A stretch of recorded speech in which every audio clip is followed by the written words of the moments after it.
أول تعليق من ليفربول على تألق محمد صلاح أمام كوت ديفوار.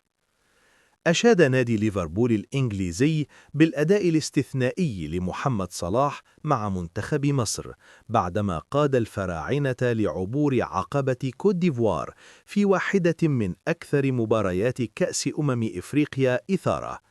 وتمكن منتخب مصر من تحقيق فوز درامي بنتيجة 3-2 على حساب حامل اللقب في لقاء ربع النهائي الذي أقيم على ملعب أدرار ليحجز بطاقة العبور إلى نصف النهائي ويضرب موعدا ناريا مع السنغال يوم الأربعاء المقبل.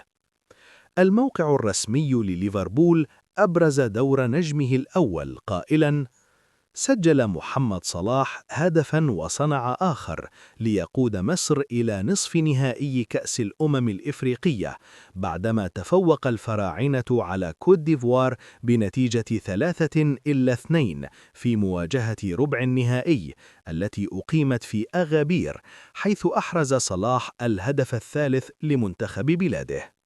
وأشار التقرير إلى البداية القوية لمصر بعدما افتتح عمر مرموش التسجيل مبكراً قبل أن يعزز رامي ربيعة التقدم برأسية متقنة من ركلة ركنية نفذها محمد صلاح.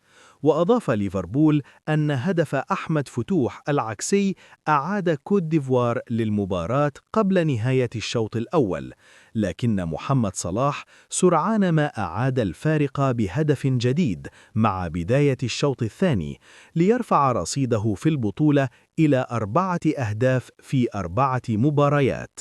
واختتم الموقع: قلص جويلا دوي الفارق لصالح كوت ديفوار في الدقائق الأخيرة لتشتعل المواجهة، لكن رجال حسام حسن حافظوا على تقدمهم ليواجهوا السنغال في الدور التالي.